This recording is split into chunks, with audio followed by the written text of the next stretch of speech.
Alright, we're recording now. You'd have to try really hard to look skinnier than me. Maybe we just need to subtly move forward or move backward. I actually wanted that to come out the other way.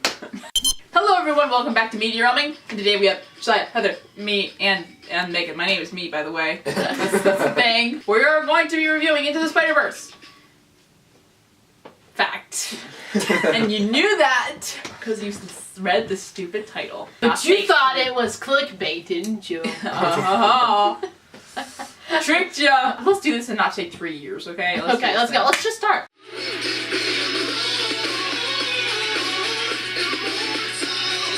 Before we get into talking about it, we're going to do something really quick. Overall review kind of thing before we get into all the spoilers and the problems. Basic synopsis or premise of this movie. The Spider-Man universe. Some kid finds himself in a position where he has to actually kind of be Spider-Man. Should you see this movie in theaters? Should you see this, wait till it comes out on home DVD because it's not worth the money? Or should you not really see it at all? Josiah. See it in theaters. Heather. See it in theaters. Kelly. See it in theaters. I'll say see it in theaters. Alright, we're done! Now we can go talk about it. Spoilers!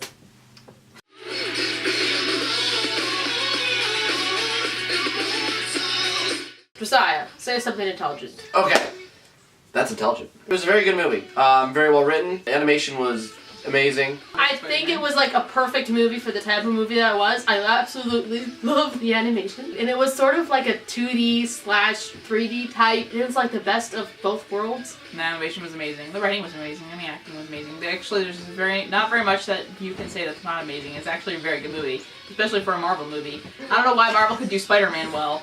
Apparently they can do Spider-Man well. They can't do a lot of other things well, but they can do Spider-Man. So if they put out a Spider-Man movie, I'm going to it. It's technically not Marvel because it's Sony. Fine. I apologize for crediting Marvel.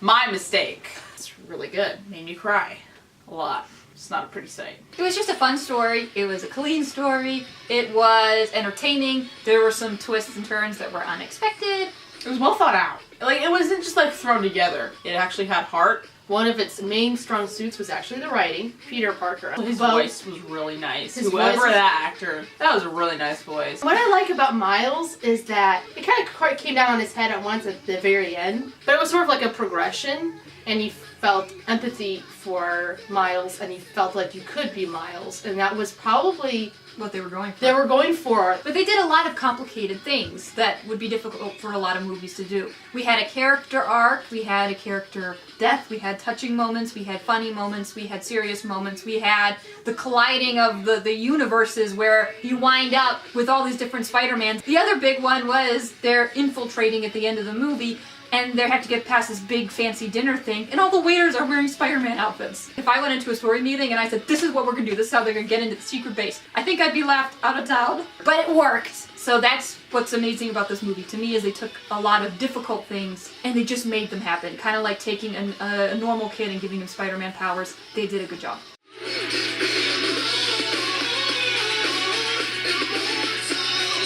My random thought is that they killed the main character, and I didn't hate the movie, because it actually made sense. They played risky, because the little you saw of him, he's like, such a nice man, and oh my gosh, he's so charming, and he's kind of handsome. He's cute.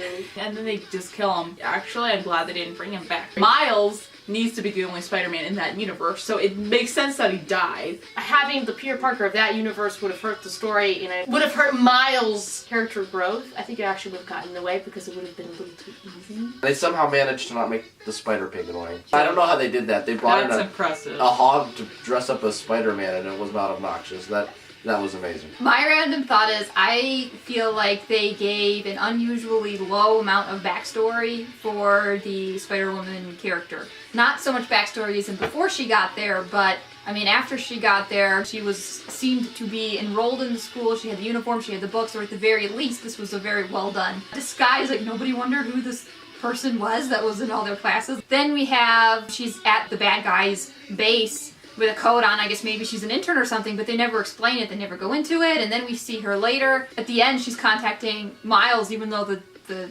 machine was destroyed. Usually in movies, they throw a character in like that, they don't give explanation, and it's like, well, tell me how this happened, or it makes no sense. In this particular instance, I thought it was okay. And at the very end, when she communicates with them, But I think they were just letting you know, hey, it's not like they don't talk to each other at all. And it's a sweet note, because Yeah. if you just ended the movie there, everything looks great for everybody except they can't talk to each other. Everybody would have been like, well, can't you just have had to talk some way? You know, I don't think you need an explanation for that. It would have ruined the moment, would have taken too long. So somebody else pointed this out, Shannon did, that Peter Parker was like a bum, but he was still Spider-Man. He was still super good at it He just kind of need to get over himself. Yeah. on the personal side. Yeah. So I don't know who wrote it, but you deserve a raise.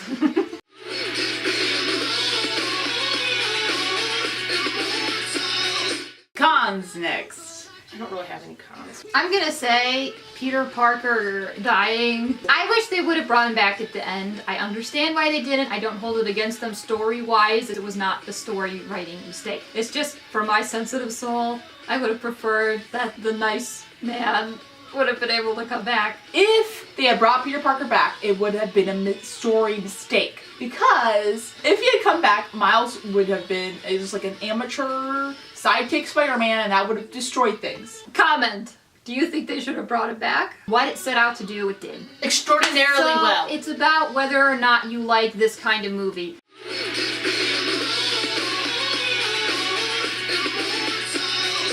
Stars.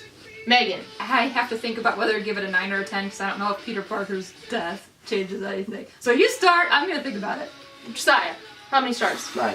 9. I will say 10 out of 10. 10 out of 10. I'm going to give it a 10 out of 10 because I feel like anything else that I would have done differently would have been out of taste. You're a party pooper, Josiah. Yeah, is that our highest? No, No. that's the second highest. One the movie is high Greatest 40. Greatest Showman. I'm astounded at the fact. Well, I can't even complain because you gave it 10 out of 10, so I'm gonna be quiet. Thank you everybody for watching. I hope you go out and watch that movie if you haven't already, because it really is very good. And if you are at the end of this video and you haven't watched the movie, props to you. That's actually kind of amazing. Thank you so much for being here. Subscribe and like and comment and all that wonderful stuff, and we will see you later. Bye! Bye. Wave.